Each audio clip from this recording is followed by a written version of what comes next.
Tapos naman ako internet.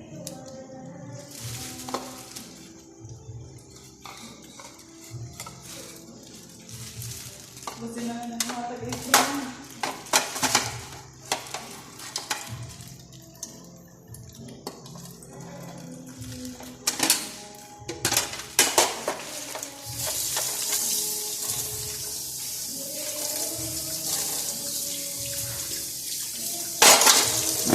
Uy!